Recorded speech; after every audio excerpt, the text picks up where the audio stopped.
to come and swallow me. I can't pull myself back up. I'm gonna go deeper down in the mud. Fit right in, make some friends, and fall asleep in the deep end.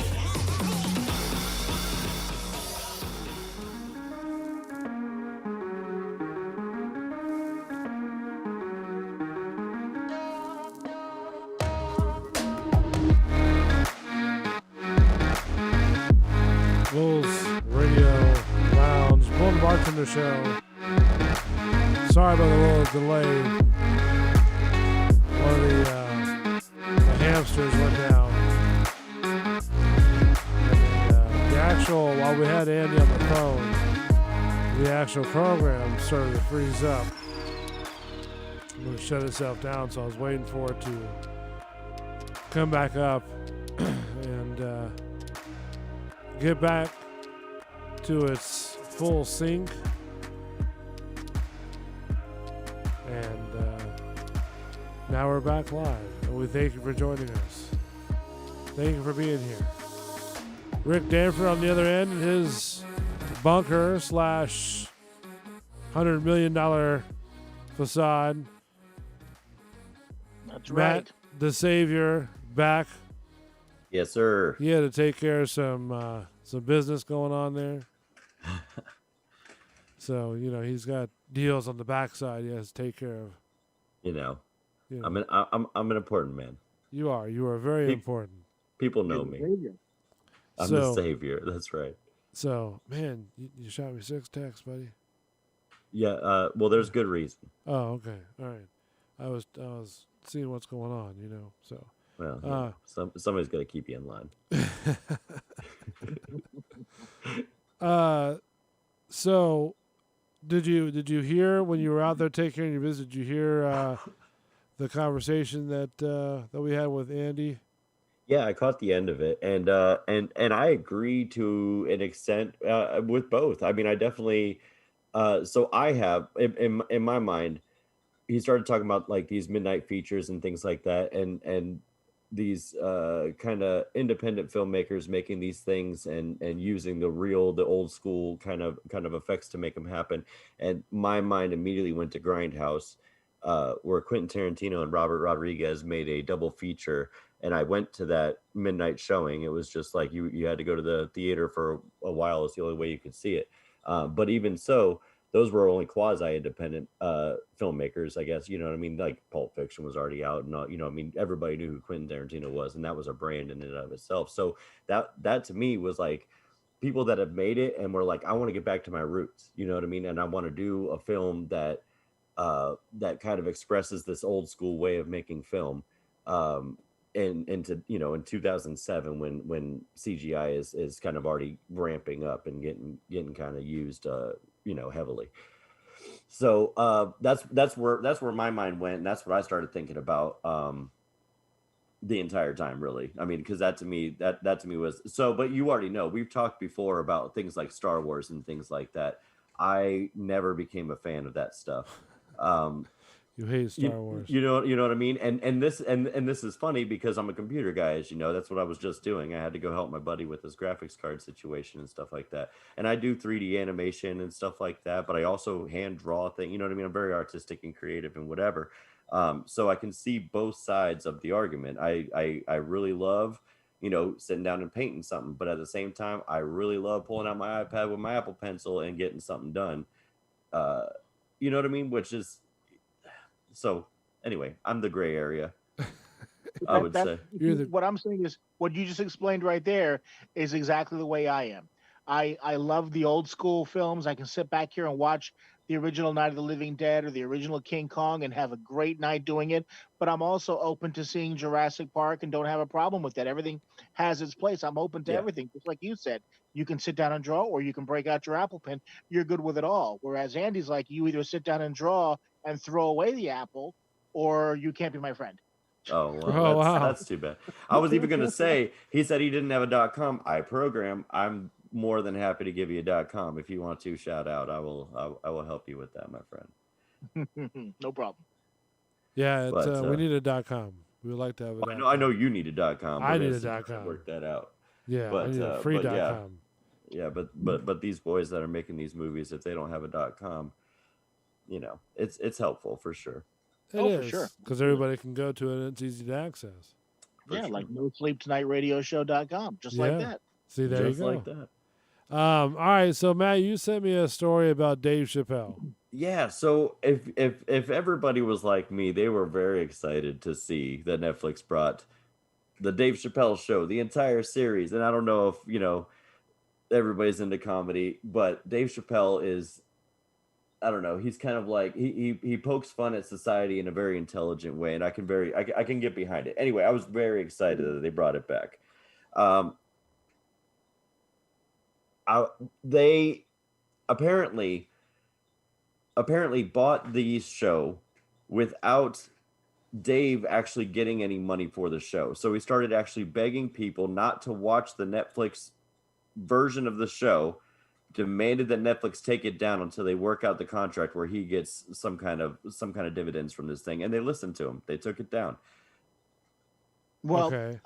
I could touch on that because I know what you're talking about. I read this story, I think it was this morning. I don't think it was that he had a beef necessarily with Netflix. I think he had a beef with whoever it was that produced the show originally. And then what happens is that since they had him sign the contract or whatever, they could sell it to whoever they want and didn't have to pay him anything. So Netflix got it from them and posted it, or excuse me, have been streaming it. And he asked Netflix to take it down, and Netflix obliged him. That's why he had positive things to say about Netflix, because they cared about him. And when he had that beef, they took it down at his request. I feel like is he not trying to get dividends from this thing though, and then allowing it to go back up? Is that not the deal? No, that is the deal. I think that's Okay, what the okay. truth is, that he That's feels, yeah, hey, that's it's a what I good understood too. That's I what I want to be understood paid too. for it. Yeah. I don't know. To me, I thought that was very crazy because this is a big corporation, listening to the guy, and I feel like that's very cool. But Dave Chappelle's always been out there too, so he's very edgy as a comedy person. Oh, But he very has a very point. edgy. But that's the point of it. You know what I mean? Like it makes you look at things like, oh yeah, that is pretty ridiculous, isn't it? Yeah, well, I mean, people can't handle that type of comedy anymore. And we've touched on this too, and they started to get to in the conversation before when I was gone too.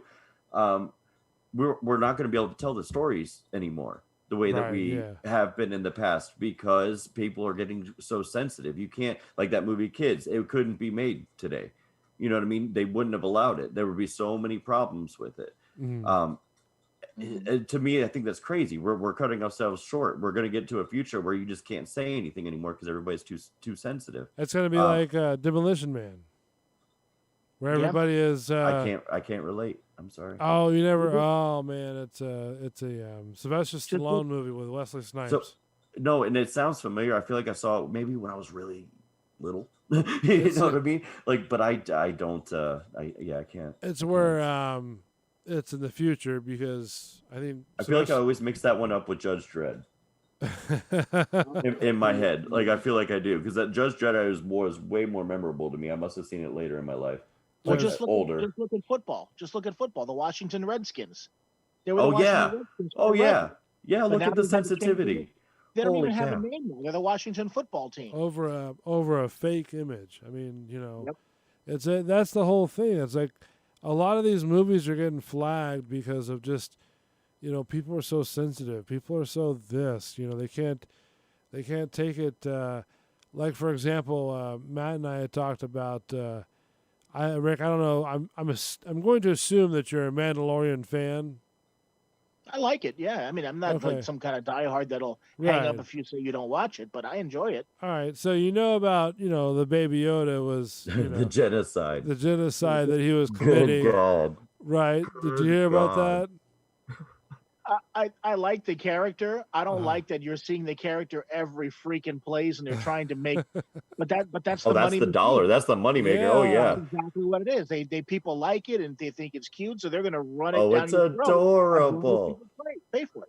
It's adorable. It is kind of cute, little baby. Stop Yoda. it. It's for the girls. It's for the girls. Come on, did you see the SpaceX? The SpaceX No. launch? Which They one? had a Baby Yoda in the cover. Oh, the come four on. of them, yeah. Of course they did. Little baby Yoda He's so adorbs. up in space. Good God. Could you imagine that's what the that? bread and butter. Yeah, did you imagine what that thing is worth after production is finished throughout the whole series, and how much that would auction off Oh, for? come on.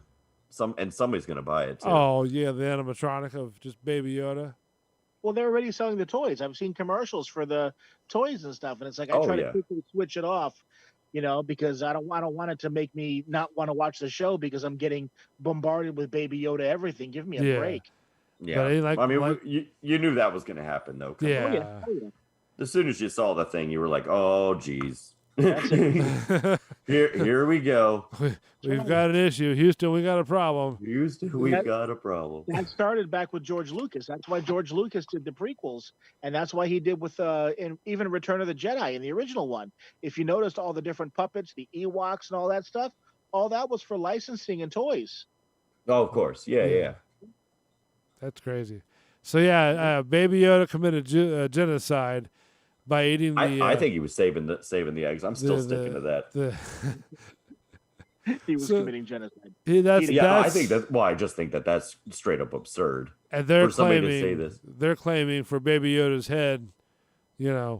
I want him off the show. The Shut mob up. mob wants up. it gone away, Baby Yoda. Just for being eating some caviar.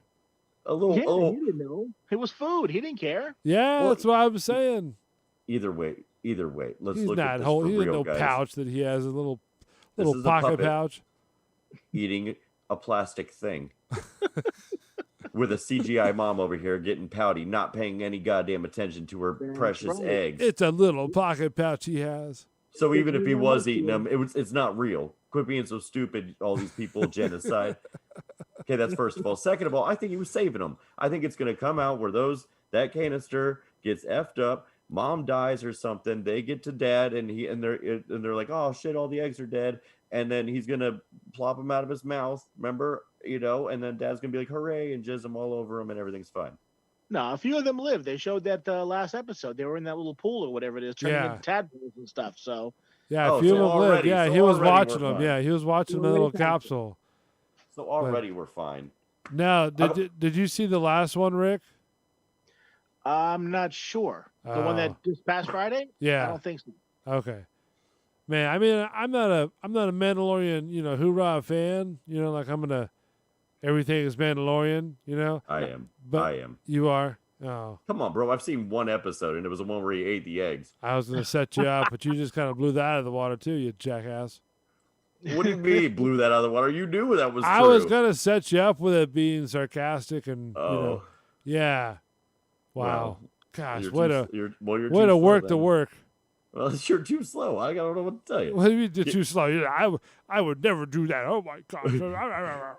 You know they call it a quip, right? It's all about me. Not a slope. Slope. Ooh, Slope my shots ass. fired. Shots fired. It's all right. Don't worry. Remember how in the studio I had a board to mute you? Well, I can mute you on here too. Well, of course you can, and you should when necessary. Can't mute the savior. Man, you're shot out can't of a mute cannon. the What happened to savior. you? Did you like do a little snort, sniffy, sniffy? Who? You talking to me? Yeah. No. Good Lord, you're shot out of a cannon. Yeah, I got yelled at earlier for getting shot out of a cannon. So I know. I was there. I heard it. I heard that. But no. But it was a. I feel like that was a valid discussion. I feel like that was a good argument, and it was a. I feel like it was great. I liked it. yeah, He we was- have that argument all the time. It was a good debate. You know what I mean? But He I mean, was eating I caviar. have to agree that with Rick a little bit that it's kind of absurd if you just shun everything because it's got some kind of like computer touch in it. I mean, you haven't. I don't know. That's Uh, crazy. it's If he legit does that, or if you're just using that for extreme effect or whatever, I don't know. But if he really does that, that seems maybe open, each his open own, your mind a little bit. Maybe open your mind a little bit. Yeah, I mean, I things evolve, people evolve, filmmaking evolves. Yep. At one point, when they brought out the brick for like some of these theaters to do the HD films, right? People were freaking out about that too. They're like, "Oh, is the quality going to be better? Is it whatever the case may be?" But no, that's true too. I mean, because that can ruin a movie. True. Like he was saying, Yeah. about his werewolf film. I love that whole like reverse camera shot or whatever, where they're making the hair grow and stuff. Like Oh, I always yeah. think that looks so cool and stuff. And I don't know that you're not. I don't know that you couldn't achieve that result with a computer, but it's going to be very expensive. And I feel like for the you're not getting as much bang for your buck. You know what I mean? Right. And so I have to agree with them. I would go with the realistic, go with the full monster gimmick. Yeah. And shoot it that way, because you're gonna have a better time. You're gonna get the movie made at a budget that's not astronomical. You know what I mean? Like, because it'll be expensive to animate all that. Yeah, because I've seen werewolf stuff like Van Helsing. They had the werewolf there. That was all CGI, Right. and to me that looked terrible. The werewolf didn't look realistic at all. No. And if it doesn't look realistic, then there's not that. Yeah, you've ruined it. fear factor. Yeah, you've You know what I'm ruined saying? You Yeah. ruined it. I have Did you a see the movie? I have a Oh, feeling that ahead. what's that? Well, I was going to say, did you see the movie I Am Legend with Will Smith? Yeah, yeah. Okay, Unfortunately, those creatures that were in the movie, yeah. Yeah. they were all CGI. Well, Right. They yeah, looked yeah. terrible. And I It was couldn't terrible. understand that, because it's like they were basically humanoid-looking creatures. So why couldn't those have been extras with makeup on? You would have saved a boatload of money, and Right. it would have been a lot more sense of fear and terror with real people running around than obvious CGI creatures. So to me, that ruined Right. the movie for me. Exactly. Well, You're not also wrong. too, And- I think the film ages a little bit too, because in the theater, like I Am Legend and stuff like that, to me, it looked pretty crisp, and then almost it would what he I don't know. What he's saying is that the quality of the humanoid itself, that 3D model, was not good. And Okay. it wasn't. It wasn't good. They They had wanted- that one scene. Remember the one scene where he went in the building, and Yeah. all of a sudden he finds himself in this one room and he's surrounded by all these things? Yeah, You it's didn't just, feel it's like an any tension. amorphous humanoid. Yeah, you didn't feel any tension or any fear at all, because Nothing. you could tell Yeah. they were CGI creatures. Whereas if it would have been a room full of extras and this horror makeup and stuff, I Oh think yeah, it it would have been much cooler. more Absolutely. tension. Right. Right. I like that. Yeah, you're not wrong. You're not wrong at all. so yeah. So Damn. And I What? had another point and I lost it. you lost it. How'd you lose it? Because he went off on that other tangent, and I agreed with that, and I started thinking about that too, which made me lose the original tangent. You that I just was gonna lost go. all the tangents, I lost the tangents because the tangents intertwined. man. Damn, You and your man. tangents. I swear. I know. It was gonna be good too. Damn it. I know. You guys were just on a roll tonight, which is great. Good content. Yeah. It's Rick Danford, Matt the Savior. Great It's guest. What I Andy. do. Matt had to go fix, a computer problem. I had to go save somebody else. Couldn't be a part of the interview. It's all right. I took care of it. Don't worry about it. You had a hamster go down. Had a hamster go down. You Had to gotta have restart luck the with those system. hamsters. There's got to be like a next man up thing. I told him we got to invest in rabbits. He said they're too expensive. They are. The feed is too expensive. We're on a shoestring budget over here.